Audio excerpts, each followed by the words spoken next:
नमस्कार दोस्तों, मैं विजय कुमार और हमारे इस YouTube चैनल पर आप सभी का स्वागत है। तो we already discuss about of previous classes concept of set theory. Today we will discuss about of chapter number first mathematics class 11 exercise 1.1. तो फर्स्टली क्वेश्चन नंबर फर्स्ट है। So consider question number first,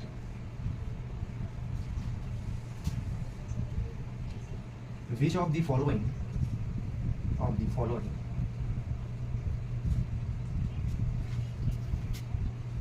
are sets?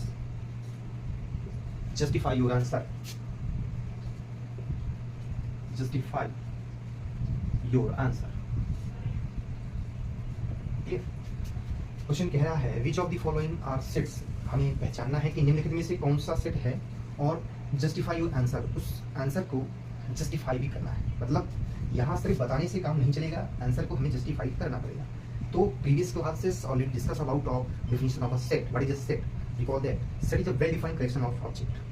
What is well defined? So overall this question firstly recognise of a well defined, then it is called a set. Okay, so first question.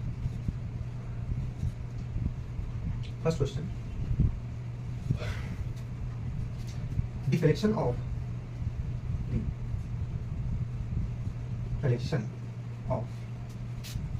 all month of a year with beginning with letter G, beginning with letter G। ठीक, समझिएगा। The collection of all month of a year beginning with letter G, मतलब ऐसा collection हमें बताना है जो month name का collection हो और उसका स्टार्टर जो लेटर हो G, है ना। तो देखिए सिंपल सी बात है, समझ में आ गया होगा कि भाई सिंपल सी वेल डिफाइंड मीन्स क्या। वेल डिफाइंड का मतलब होता है कि कोई भी निश्चित चीज की बात करें, फाइनाइट की बात करें, है ना। तो देखिए जे से अगर हम बात करेंगे तो जून जुलाई, ठीक, जून जुलाई, जनवरी जून जुलाई, तो भाई फिक्स है। अगर हम आप किसी एक पर्सन से अगर डिस्कशन करते हैं कि beginning with letter G what is month name, तो वही बोलेगा जनवरी जून जुलाई, ठीक। तो this collection is well defined, but justify your answer. So हमें, जैसे हम बहुत से अच्छे बच्चे हैं जो राइटिंग करना नहीं जानते, पूरी टाइम वेस्ट है। टाइम वेस्ट नहीं है। देखिए राइटिंग इज अ आर्ट और without writing your performance is not good. So तो राइटिंग इज अ आर्ट, तो फर्स्टली जस्टिफाई योर आंसर, तो सॉल्व, ठीक। The collection of all, simple way में, बहुत ही सिस्टमेटिक वे में और अपनी लैंग्वेज में हम इसको लिखने का प्रयास करेंगे, जस्टिफाई इस क्वेश्चन के आंसर को करेंगे। आप लोग समझिए। तो the collection of all month of beginning with letter G, तो we can definitely say that we can definitely say that we can definitely say that the member of this collection, the member of this collection are January, June, July. So fix this collection is finite entries involve this question. So it is a well defined, hence it is a set. Okay, next question second, the collection of, next question हमारा, the collection of 10 most talented writers of India, the collection of 10 most talented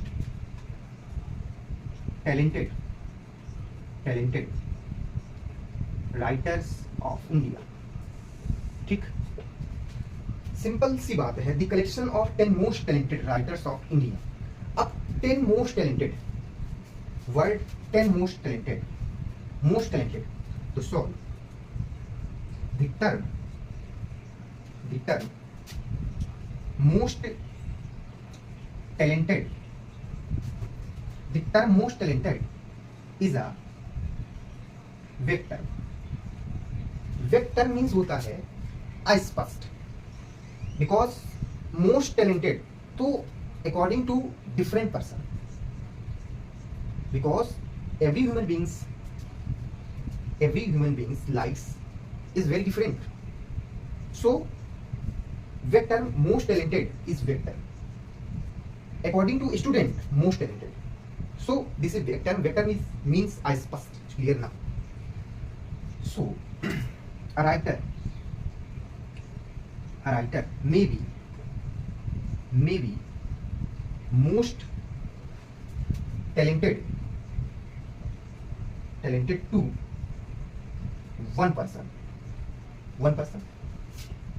and may not be to show to other. Clear? Means a writer may be most talented to one person, मतलब एक person के according talented है but दूसरे के अनुसार नहीं हो सकता, ऐसा है ना. सो टू अदर, तो we cannot just definitely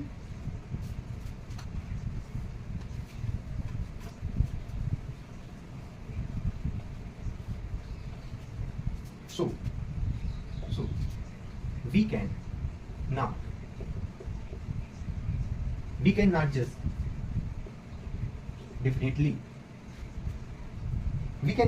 definitely ठीक, we cannot just definitely the member of this collection, the member of this collection, ठीक. So it is not verified collection, hence it is not a set, it is not a set. Clear? Next question.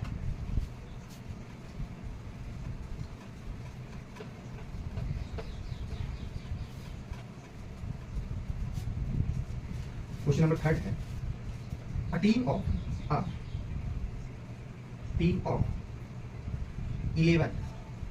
11 best cricket,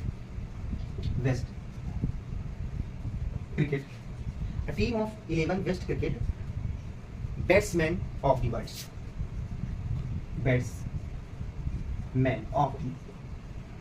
world, clear? Clearly है, question से ही स्पष्ट है. The team of 11 best cricket batsman of the world according to student, depend only according to student, best cricket batsman. अब अलग अलग लोगों की पसंद अलग अलग है. इसमें जरूरी नहीं है कि जो विराट कोहली को जो पसंद करता हो वो सचिन को भी पसंद करता हो, ऐसा है. तो स्पष्ट है कि ये वेल डिफाइंड नहीं है और ये सेट नहीं है. तो लिखेंगे कैसे, बस यही. तो अब इसमें वेक्टर में देखेंगे हम क्या है. तो वेक्टर में हमारा west is a vector. Solve the term west is a vector.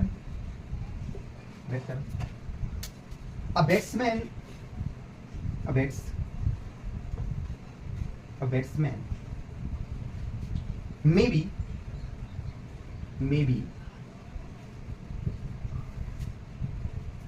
a batsman may be best to one person and may not be so to other.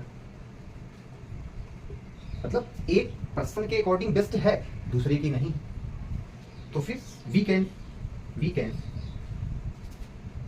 we cannot judge. Definitely, the member of this collection are the member of this collection are not well defined. Hence, it is not a set. Clear? Next question है, बहुत ही simple way में और अपनी language में हम note down करा रहे हैं। बस एक बार आप लोग इसको रिकॉल कर लीजिएगा, कोई दिक्कत नहीं होगी, सब कुछ अपने से लिखेंगे। थ्योरी भी सिंपल है, लिखना सीखिए। अगर आप लिखेंगे नहीं तो आगे चल के प्रॉब्लम आती ही आती है।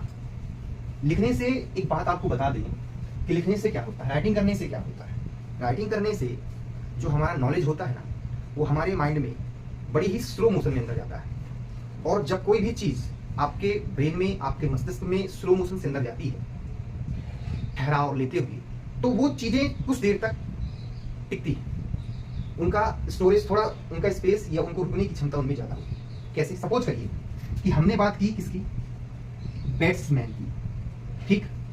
तो बैट्समैन आपने बोला, फिर बैट्समैन हम लिखे, उसकी स्पेलिंग भी लिखे, तो कितनी चीजें हो गई, कितना टाइम वेस्ट हुआ? वेस्ट नहीं हुआ चीजें। कोई भी हमेशा याद रखिएगा कि आपके ब्रेन में कोई भी चीजें जितनी स्पीड से अंदर जाती हैं, उसी स्पीड से इंसान बोलता है। अगर कोई भी चीज आप स्लो मोशन में सीख रहे हैं तो वो सफिशिएंट नॉलेज है आपके पास, वो जल्दी फॉरगेट नहीं होगा। तो ये चीजें बिल्कुल आप माइंड में रखिए। समय लगेगा, लेकिन एक बार ही लगेगा और अच्छी प्रिपरेशन होगी, है ना। ऐसे कई बच्चे ऐसे भी हैं जो बहुत मतलब स्पीड भागते हैं। आजकल सभी बच्चों का थिंकिंग है टाइम वेस्ट नहीं करना, किसी भी चीज पर टाइम वेस्ट नहीं करना। भाई सिंपल सी बात है कि अगर आपको क्लास, थोड़ा सा ये बहुत ही बड़ी चीजें हैं, इन पर डिस्कशन करना, बहुत मोटिवेशन एक बच्चे के लिए बहुत ही कारगर सिद्ध होता है। अगर क्लास के दौरान शिक्षक उसे मोटिवेट नहीं कर रहा है तो फिर वो बच्चा उस पर, उसका माइंड डाइवर्ट होगा ही होगा। क्लास के दौरान बहुत सी चीजें बोरिंग लगने लगती है, तो थोड़ा सा शिक्षक के अंदर बच्चों को मस्तिष्क को पढ़ने या उनको देखने समझने की अंडरस्टैंडिंग होनी चाहिए। तो सपोज करिए क्लास 11th के लिए आपके पास 10 मंथ दिए गए, ठीक। कुछ बच्चे जून मई जून जुलाई से ही स्टार्ट कर देते हैं, अप्रैल से ही सीजन स्टार्ट हो जाता है, तो और महीने हो गए। ध्यान दीजिएगा, तो जब हमारे पास सफिशिएंट समय है, बैलेंस समय है, पर्याप्त समय है, तो परेशान होने की क्या जरूरत है। हम कहते हैं अगर क्लास 11th आप 1 महीने में ही कंप्लीट कर ले रहे हैं तो ठीक है, कर लीजिए, 1 महीने में कंप्लीट कर लीजिए और दूसरे महीने में भुला दीजिए। होना यही, इसलिए कहते हैं थोड़ा थोड़ा करके खाइए, तो खाने का और उसके दानों का टेस्ट समझ में आता है। और जल्दबाजी में अगर खाइए तो ना हमारी वो बॉडी को लगेगा और हमारा पेट अलग से खराब हो जाएगा। तो ध्यान दिया करिए, कोई भी नॉलेज है, अगर बैलेंस समय है, पर्याप्त समय है, आप उसे सिस्टमेटिक वे से विस्तारित पूर्वक उसको सॉल्व करिए। और जहां लिखने की बात आई, बहुत से बच्चे हैं, क्या सर कितना स्लो चल रहे हैं आप, अरे भाई जाएंगे कहां। आज बच्चा ग्रेजुएशन, बीएससी और एमएससी और बीएड करने के बाद 5 साल भी वेस्ट किए, इसके करने के बाद 5 साल भी वेस्ट किए और फिर भी जॉब नहीं। इसी जल्दबाजी के चक्कर में आप 11th और 12th की मैथ जो है बहुत ही सिस्टमेटिक तरीके से और विद कॉन्सेप्ट के साथ स्टडी कर लीजिए।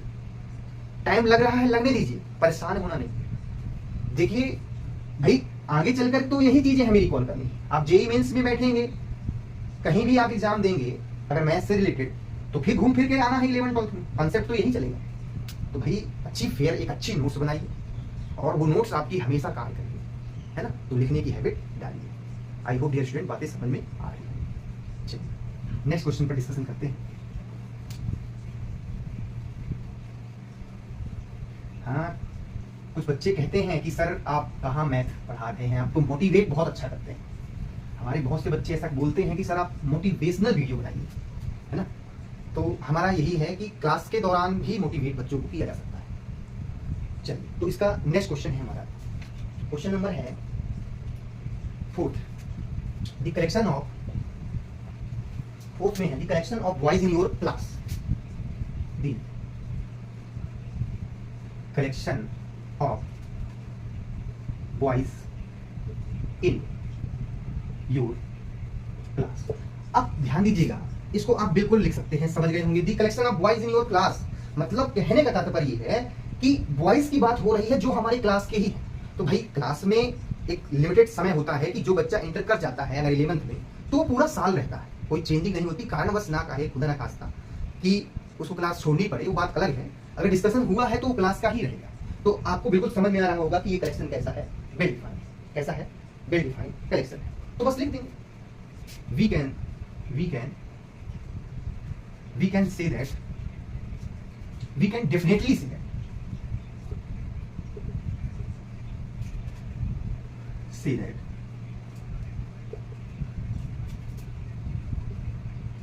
the member of this collection, the member of this collection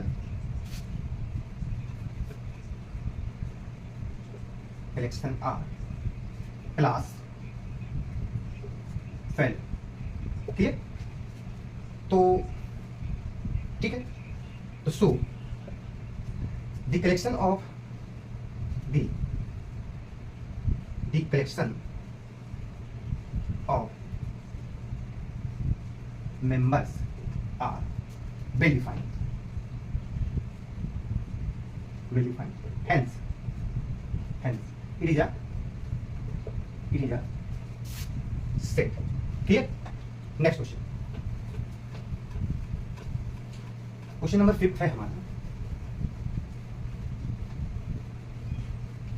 question number 5 है